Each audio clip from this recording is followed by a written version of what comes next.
할렐루야. 하나님 살아계십니다. 살아계신 그 하나님의 은혜와 축복과 또 그 평강이 저와 여러분들과 또 영상으로 예배하는 모든 분들에게 함께하게 되기를 주의 이름으로 축복합니다. 어느 전도사님이 이제 교회를 개척하게 되어져서 토요일에 개척 예배를 드렸습니다. 한 3, 40명이 모여서 아주 성대하게 예배를 잘 드리고 주일을 맞이했습니다. 주일을 맞이해서 예배를 드리는데 전사님 혼자 앞에 강단에 서고 회중석에는 사모님 혼자 앉아 있는 거죠. 개척교회가 다 그렇습니다. 그런데 오래전에 준비했던 말씀을 이제 설교하는 거예요. 제목은 회개하라 였습니다. 회개하라고 막 그냥 계속 아주 열변을 토하는데 사모님이 점점 혈압이 올라가고 터질 상황이 돼서 참다 못 이겨서 뻘떡이라면서 너나 해라 그러고 나가버렸어요. 왜 그랬을까? 또 다른 측면에서 하나 이야기를 더 하면 이런 거죠. 어느 날 이제 한 남자가 집안에 누워 있는데 외출을 나갔던 딸이 돌아와서 아빠 어디 아파? 그러면서 막 다리도 주물러주고 허리도 주물러주고 하면서 우리 아빠가 고생이 많다고 그렇게 이야기를 해주는 거예요. 근데 부인이 그것을 보더니 들어와서 뭐라고 얘기하냐면 아이고, 저 화상 저거 맨날 술 처먹으니 허리가 안 아파? 맨날 그렇게 누워있으니 허리가 안 아파? 이러면서 이야기를 하는 거죠. 사실 부인의 말이 틀리지 않습니다. 그런데 그것이 그분에게 아무런 도움이 안 된다는 사실을 우리는 너무 잘 알지요. 우리가 이제 신앙생활하면서 율법이라고 하는 것에 매여 있는 때가 되게 많이 있죠. 그래서 율법처럼 회개하라, 술 그만 먹어라, 게으르지 말아라, 이렇게 이야기를 하면 대부분의 사람들은 그것에 대해서 좋게 아멘 하고 받아들이는 게 아니라 겉으로는 아멘 하는 척 하지만 사실은 내면에서 뭔가 이렇게 훅 하고 튀어오르는 것들이 있잖아요. 그렇죠? 우리가 오랫동안 이 율법이라고 하는 것에 매여서 이제 삶을 살아가면서 기독교인들이 자유함을 잃어버리는 경우가 되게 많이 있습니다. 사실은 예수님이 이 땅에 오셔서 복음을 전하는 일은 우리에게 회개하라에 머무르지 않고 그 뒤에 쫓아오는 또 다른 희망의 언어가 있습니다. 그걸 회개를 촉구하는 그런 부르심, 회개해야 될 마음을 열어주는 거죠.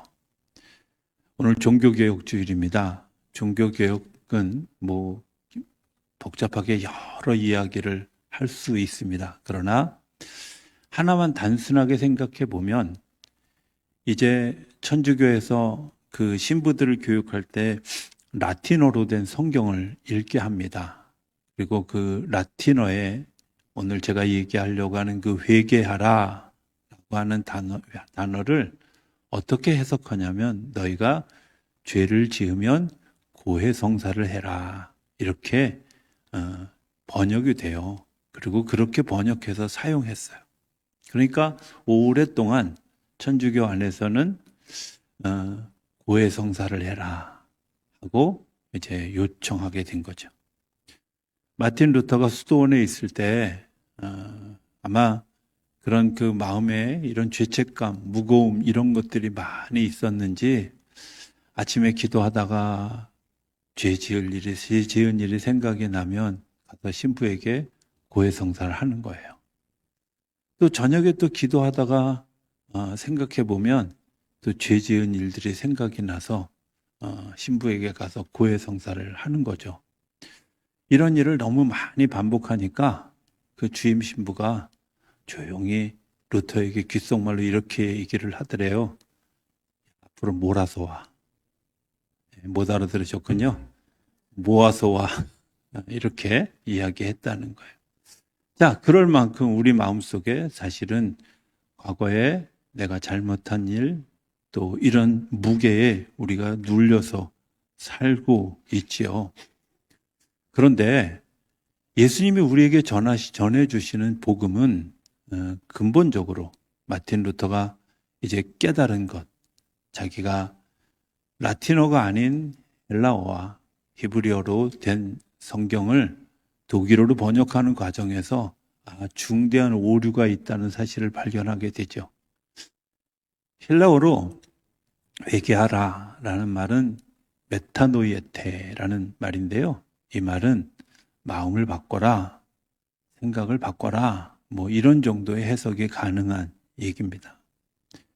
그러니까 고해성사를 해라 하는 말과 마음을 바꾸고 생각을 바꾸라는 말은 어떤 의미에서 보면 고해성사를 하는 그 말을 포함하는 굉장히 큰 차원의 이야기입니다. 내가 고해성사를 한다고 내 생각이 바뀌지 않지요. 내가 고해성사를 한다고 해서 내 마음이 바뀌어지질 않아요. 그런데 내가 가지고 있는 생각 그리고 마음을 바꾸면 좀 더 포함하면 내가 보는 세상의 넓이를 넓히면 이제 내가 뭘 보게 될 것이냐면 하나님의 나라가 가까이 왔다는 사실을 알게 될 것이라는 거예요. 하나님의 나라가 가까이 왔다라는 말, 그 속에는 굉장히 많은 것을 포함하고 있는데 여기에 중요하게 사용되어지는 단어 하나가 은혜라는 단어입니다. 은혜라는 말은 이런 거죠. 덮어준다. 카리스라는 말인데요. 덮어준다 하는 거예요. 우리의 허물을 덮어준다. 감추어준다. 우리가 생각해 보면 하나님이 우리에게 베푸시는 하나님의 은혜는 우리의 지난 시간의 과거의 모든 행위들에 대해서 주님이 덮어주시고 용서해 주시는 것들을 말씀해 주셨어요. 그런데 사람들이 그것을 받아들여지지 않죠. 왜? 아직도 내 안에 죄성이 남아있다고 생각하기 때문에. 실제로 남아있고요. 그러나 하나님이 과거에 지은 그런 일들, 죄의 문제, 내가 알고 있고 후회스럽긴 했지만 주님이 우리에게 뭐라고 얘기하시냐면 지나갔다. 이전 것은 지나갔다. 주님께서 보라 새롭게 되었다 말씀해 주시는 거예요. 과거에 대해서 우리가 계속 묻는 질문은 율법적인 심판인 반면에 하나님의 복음은 우리로 하여금 미래에 되어질 하나님의 역사를 바라보고 앞으로 걸어가게 하는 거죠. 회개하라, 사랑하라 하는 이런 이야기는 율법처럼 우리의 목을 죄고 우리의 몸을 움츠리게 하고 우리의 신경을 굳게 하지만 앞으로 나아가게 하는 그 속에 왜 나가게 하는지 그 속에 그 감동을 주고 용기를 주시는 이유는 우리가 그 앞으로 나아갈 이미 준비하신 하나님의 나라의 잔치를 경험하게 하려고 하는 하나님의 계획이 숨어 있기 때문에 그렇다는 거예요. 우리가 사실은 염려가 되게 많죠. 어느 의학적의 보고서를 제가 어느 날 보다가 되게 빙그레 웃었던 기억이 있습니다. 보통 이제 의사들이 이렇게 진단해 보면 이분이 얼마나 살 수 있을까 하는 것들을 이렇게 병에 걸리면 안 돼요. 아는데 그 보고서에 의하면 사람들이 그것보다 훨씬 일찍 죽는 사람들이 많다는 거예요. 왜 그런가 조사해 보니까 그 병 때문에 염려하다가 더 일찍 죽는다. 자기 자신이 내가 걸린 병보다 더 거기에 병을 더 증폭시키는 염려, 걱정 이런 것들이 그 삶을 지배하다 보니까 그 사람은 한 2년 뒤에 죽어야 될 사람이 6개월 만에 죽기도 하고요. 3년 뒤에 죽어야 될 사람이 1년만 살고 죽기도 하고 이런 일들이 일어나게 된다는 거예요. 걱정이 많아서 죽는 거죠. 염려가 많아서 죽는 거죠. 사랑에 대한 이야기를 하고 있습니다. 사랑한다는 게 뭘까? 사랑하라. 어떻게 생각하면 굉장히 부담이 되죠. 안 되는 일입니다. 그리고 내가 늘 불편하게 생각하는 일들입니다. 생각해보면 어디까지 사랑할 수 있을까 하는 것에 직면하면 더 마음이 어려운 것이 사실입니다. 그런데 많은 사람들이 그래서 사랑에 대한 이야기를 많이 합니다. 예. About love에 대한 얘기. 아니요. 사랑은 그 본질인데요. 그 사랑을 내가 경험하는 가장 좋은 방법은 느끼는 거죠. 그죠? 예. 부모가 나를 사랑한다고 이야기하지만 내가 느껴지지 않으면 사랑으로 받아들여지지 않지요. 그래서 자녀들끼리 싸워요. 우리 엄마 아빠는 나는 사랑하지 않고 언니만 혹은 뭐 동생만 혹은 뭐 누나만 아들만 사랑한다고 이야기하잖아요. 남의 집 얘기 아니라 우리 집 얘기예요.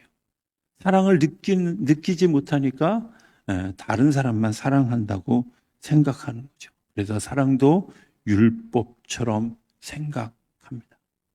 그런데 하나님이 우리를 사랑하시는 사랑의 방법에는 두 가지를 동원해요. 그게 뭐냐면 지혜라는 것과 능력이라는 거예요.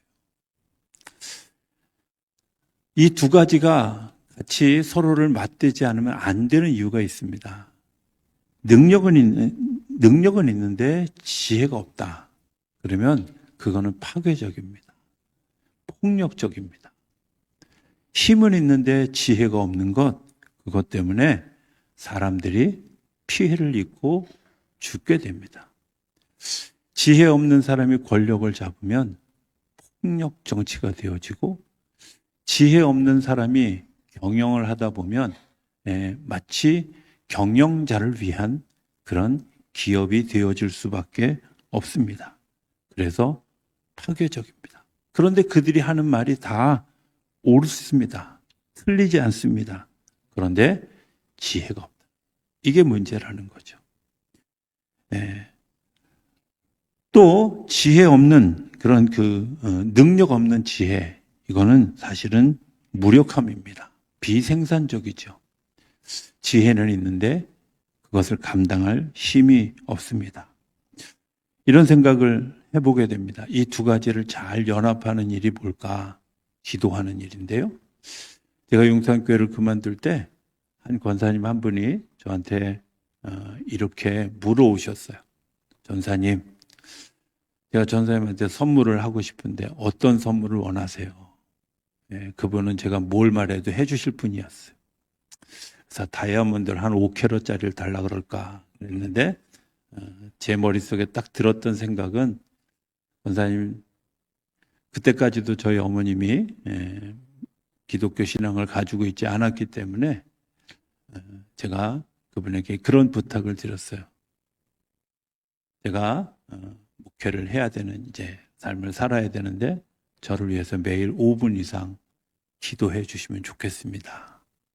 그리고 권사님이 고맙게도 제가 잃어버리지 않고 매일 새벽마다 기도하겠습니다. 약속해 주셨어요. 그게 1993년도 5월의 일이에요. 그로부터 시간이 지나서 2011년 9월 달에 이제 제가 양문교회에 취임하게 되어져서 취임 예배를 드리게 되었을 때 권사님이 장로님이 되어 주셔서 그 예배에 참석해 주셨어요. 그리고 저에게 축하한다고 하면서 한마디 더 해줬던 이야기가 제 마음의 기억에 딱 남아요. 제가 그날 이후 단 한 번도 빼놓지 않고 목사님 위해서 기도하고 있었던 것 아시지요?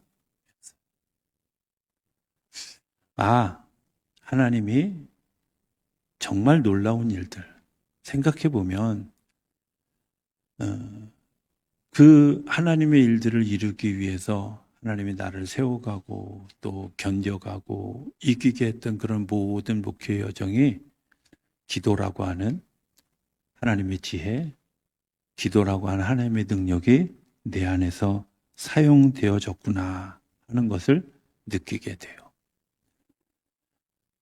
우리가 능력 없는 지혜, 하나님은 굉장히 능력이 많으신 분인데 하나님이 능력을 사용할 때 늘 소돔과 고모라처럼 또 노아의 방주처럼 그렇게 사용하신다면 아마 인류는 남아있지 않을 겁니다.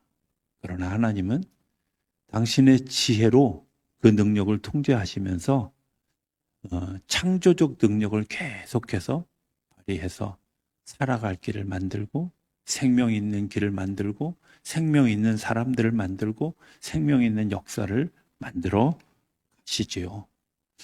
그게 하나님의 능력입니다. 지혜의 능력이 포함되어져요. 우리 지난 주간에 우리 부흥회하면서 룻기 이야기를 들었지만 목사님도 그런 표현하셨어요. 룻기는 시간이 지나가면서 하나님의 창조된 세계를 본다. 그렇죠? 맞습니다. 모압에 있던 두 여인이 이스라엘에서 일어날 일을 당연히 모르지요. 알 수 없습니다. 그런데 그들이 그것을 알아가는 과정에 뭐가 있어요? 모압에서 돌이켜 내가 되돌아오는 일이에요. 되돌아오는 일은 나오미가 얘기했던 것처럼 나오미라는 사람의 원래 이름이 기쁨이라는 이름인데 그 기쁨을 잃어버리고 말하라고 이야기해라. 내가 고통이다. 쓴물이다. 내가 그런 모습으로 돌아오는 거죠. 사람들이 그를 환영하는데 그 환영이 가슴으로 받아들여지지 않습니다. 사람들이 그를 맞아들이는데 여전히 그의 마음속에는 실패했다는 저항감이 있지만 하나님이 돌이켜 돌아올 소식을 주었을 때 믿음으로 순종한 그 한 걸음이 또 다른 하나님의 역사를 만나게 하는 귀한 길이 되어졌다는 거예요. 성공한 사람의 인격이라고 하는 책에 보면 세 가지 유형의 사람들이 성공한 인격을 가진다고 그래요. 하나는 성공한 사람들은 부분으로 보지 않고 전체로 보려고 하는 노력을 가진다고 하는 거예요. 오늘 내가 하고 있는 일, 나무를 보지 않고 숲을 보려고 애를 쓴다는 거죠. 작은 것은 지나가고 큰 것을 바라보고 먼 것을 생각하고 현재에 매이지 않는 거죠. 어려워도 먼 곳을 바라보는. 그래서 영원한 장래를 바라보고 그리고 죽음 이후를 바라보는 사람, 성공한 사람의 인격의 한 단면이라는 겁니다. 저는 기독교인들이 굉장히 지혜로운 사람들이다라고 믿는 이유는 여러분들 우리가 죽음 이후에 영원한 생명을 바라보고 걸어가는 사람들이죠. 오늘 내가 여기서 살고 끝난다고 생각하는 게 아니라 죽음 이후에도 역사하실 하나님을 기대하면서 오늘 내가 한 걸음 한 걸음을 걸어가는 것. 그 걸음을 걷는 정말 성공한 삶을 살아가는 인격을 갖춘 우리 모두인 줄로 믿습니다. 두 번째는 쉬운 일을 하고 할 수 없는 일은 하나님께 맡기는 사람. 이게 성공하는 사람이죠. 어려운 일 열심히 하는 사람이 있습니다. 제가 이렇게 표현하면 어떨런지 모르지만 성공하는 사람들은 열린 문으로 들어가고 닫힌 문은 기다리는 반면에 어리석은 사람들은 실패하는 사람들, 열린 문으로는 들어가지 않고 닫힌 문을 열어달라고 기도하는 거예요. 여러분들은 어느 쪽에 있습니까? 열려있는 문, 쉽게 들어갈 수 있는 문, 그러나 그 문을 열고 들어가면 또 다른 문이 열리고 또 다른 문이 열려가는 반면에 실패하는 사람들은 그렇지 않다는 겁니다. 세 번째는 내게 맡겨진 나의 파트에 충실한 거죠. 오늘 할 일 내가 하고 내일 할 일은 내일도 주님이 인도하시고 내가 할 수 있는 일들은 내게 맡겨진 일들에 대해서 이 부분적으로 걸어가는 일들에 대해서 내가 믿음으로 감당하면 하나님이 그 부분 넘어 또 다른 부분을 만들어가는 역사를 이끌어 가신다고 하는 겁니다. 쉽게 얘기하면 성공한 사람들의 인격 특징 하나는 단순한 거죠. 멀리 내다보나 단순하게 오늘 그 일들을 해 간다고 하는 사실을 이야기합니다. 오늘 성경에는 이런 이야기가 있어요. 부분적으로 알아나 온전한 것이 오면 그 부분적으로 앓는 것이 패하리라. 그렇죠. 여러분들 하나님이 이 세상을 지을 때 어떻게 지으셨어요? 저는 하나님이 지을 때 대충 스케치하고 짓지 않으셨다고 생각해요. 그렇게 되어졌다면 아마 이 우주는 멸망해도 옛날에 멸망했을 것 같아요. 그런데 단 한 번도 행성끼리 충돌하는 경우 없어요.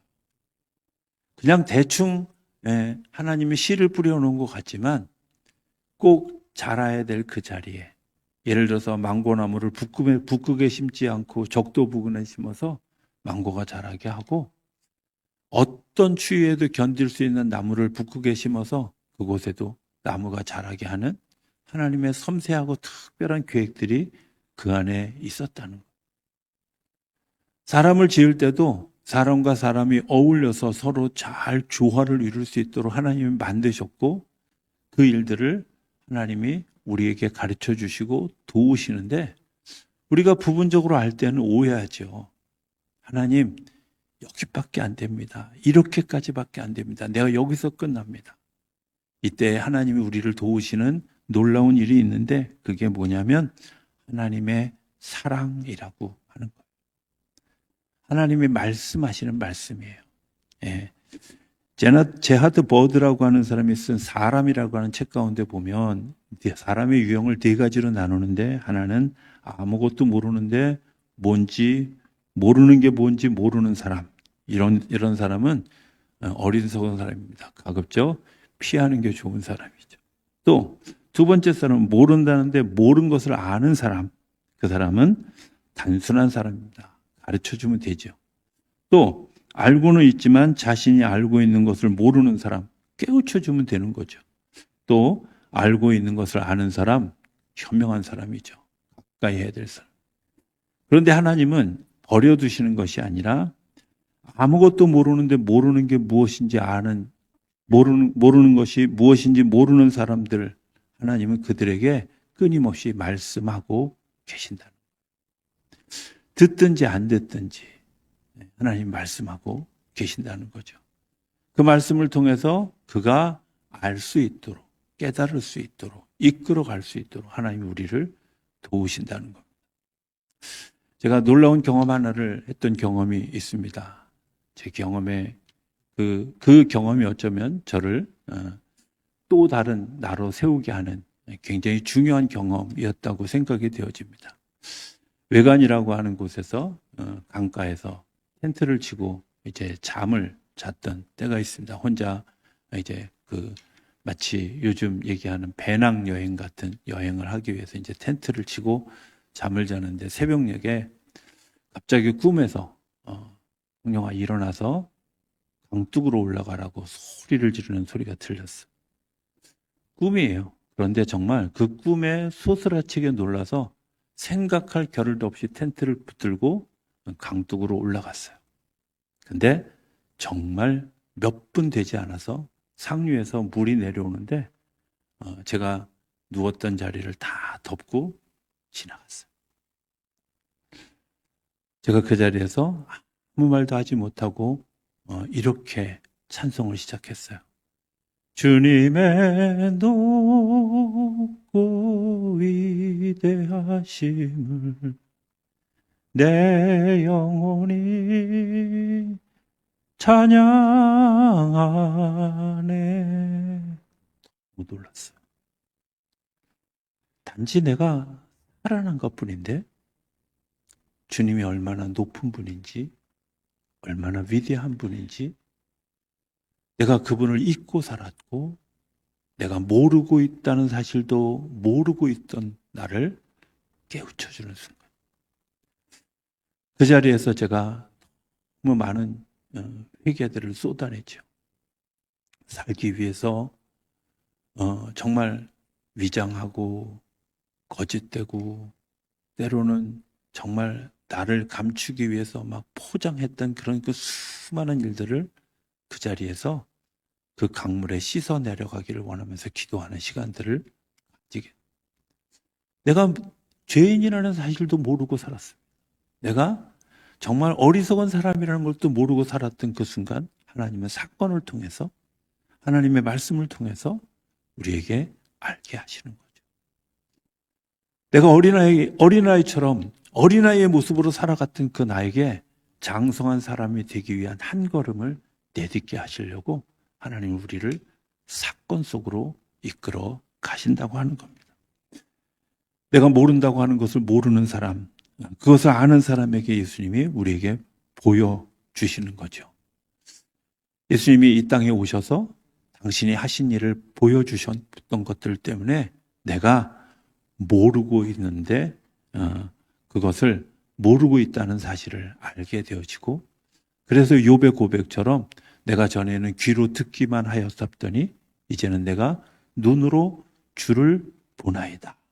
예수님이 단순한 우리들을 가르치시기 위해서 당신이 교보제가 되어주셔서 우리에게 삶을 보여주시는, 사랑하는 건 이렇게 하는 거야, 병자를 돌보는 건 이렇게 하는 거야, 가난한 자를 구제하는 건 이렇게 하는 거야, 죄인들의 친구는 이렇게 되어지는 거야 라는 것을 보여주었고, 우리의 죄를 씻어주기 위해서 당신이 제물이 되어지는, 십자가를 지는 것은 이렇게 하는 거야 라는 것을 우리에게 보여주셔서 그 사랑을 통해서 우리로 하여금 내가 어린아이와 같았던 내 삶이 장성한 사람이 되어서 어린아이의 일을 잊어버리게 하는 은혜를 베풀어 주시는 거죠. 세 번째, 알고는 있지만 자신이 알고 있는 것을 모르는 사람. 우리 안에 지식이 있습니다. 우리 안에 지혜가 있습니다. 그런데 그걸 모르는 것을 위해서 예수님이 돌아가시면서 성령님을 보내주셨죠. 그 성령님이 우리 안에서 깨닫게 해주시고 알게 하시고 생각나게 하셔서 우리로 하여금 그 일들을 할 수 있도록 해 주시는 거죠. 가끔은 설교를 할 때 말씀을 전하다가 적절한 예화가 생각이 나지 않아서 막 고민해야 될 때가 있습니다. 여기에 뭔가를 좀 집어넣으면 좋을 것 같은데 생각이 안 나.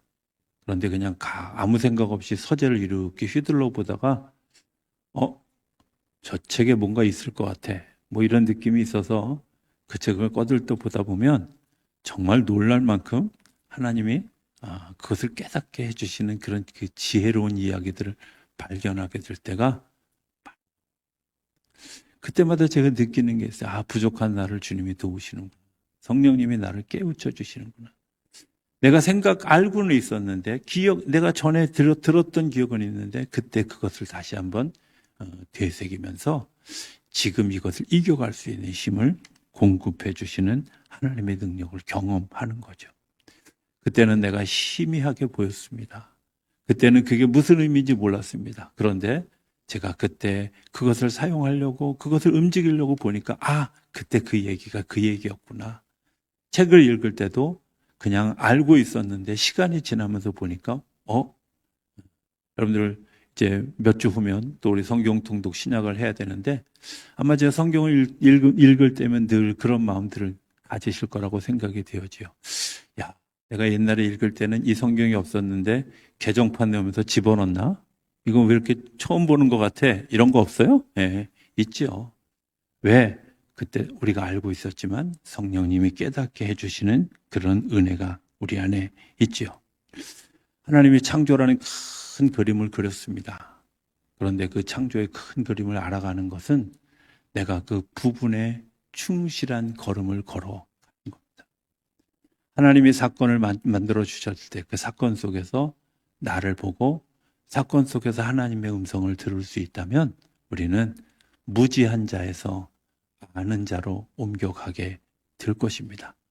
예수님이 지신 십자가를 바라보고 주님이 나를 용서해 주시고 나를 미래로 인도해 주시는, 영원한 생명으로 인도해 주시는 그 길을 발견한 것을 아는 사람은 내가 믿음으로 그것을 옮겨갔을 때 내가 어린아이 같은 믿음을 가졌지만 장성한 사람으로 자라가는 일들을 경험하게 하실 줄로 믿습니다. 오늘도 도우시는 성령님이 우리가 전에는 이게 이건지 저건지 잘 분간이 안 가는 희미한 가운데 있었는데 하나님이 그 희미함을 밝음으로, 얼굴과 얼굴을 대하여 봄으로 우리를 인도해 주시는 성령님의 사랑이 우리 안에 있는 것을 발견하게 되어지죠. 하나님께서 오늘 우리에게 그런 일들을 통해서 우리의 생각을 바꿔주시고 우리의 마음을 바꿔주시고 우리를 확장시켜 주셔서 더 나은 하나님의 나라를 향한 걸음을 걸어가게 하시는 줄로 믿습니다. 이전 것은 지나갔으니 보라 새 것이 되었도다. 사석에서 가끔 성도들과 얘기하면서 이런 생각을 할 때가 있습니다. 우리가 지금 사용하고 있는 그런 일종의 기독교 교육의 모든 시스템이 사실은 70년대, 80년대, 좀 더 나가서 90년대 것이라는 거 아세요? 예. 내가 어렸을 때 했던 그 익숙한 것을 전혀 내가 포기하지 못하는. 여러분들, 변하지 않는 건 진리만 변하지 않죠? 방법은 얼마든지 변하는. 예전에는 사람과 사람이 만나서 이야기했는데 전화가 생기면 전화로 많은 이야기를 하고, 요즘은요, 남녀가 데이트할 때 둘이 같이 앉아서 카톡해요.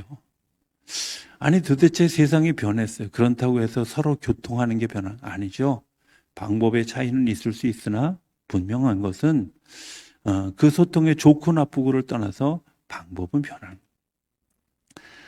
거예요. 주님이 나를 구원하셨고 내가 주님이 십자가를 지고 같이 걸어갈 때 주님이 나를 부활하시는 그 부활의 생명에 이르고 내가 영원한 생명에 이를 것입니다. 여러분들, 이 사실은 전혀 변하지 않습니다. 하나님이 나를 사랑하시는 그 사랑하심에 전혀 변함이 없고요. 주님이 나를 위해서 십자가 지셔서 구원을 베풀어 주신 일들 전혀 변함이 없습니다. 성령님이 오늘도 나를 이끌어 가시는 일 전혀 변함이 없습니다. 그러나 다른 방법들은 변할 수 있죠. 왜? MZ세대에게 지금과 같은 예배 스타일의 설교를 하는 것이 그들에게 얼마나 잘 받아들여질 수 있을까요? 아마 이런 것들은 교회가 이제는 연구하고 바꿔가고 새롭게 세워가야 될 방법이죠. 하나님의 진리는 변하지 않습니다. 그것들을 오늘 내가 부분에 충실해 갈 때, 그리고 어린아이 같은 겸손함으로 갈 때, 그리고 희미한 것을 잘 닦아가며 세워갈 때 하나님이 그 아름다운 마음 안에 열어주시는 놀라운 일들을 경험하게 하실 줄로 믿습니다. 그 믿음에 한 걸음이 올라서는 이번 종교개혁주일이 되어줄 수 있게 되길 바라고 그 복을 누리는 우리 모두가 될 수 있게 되기를 주의 이름으로 축복합니다.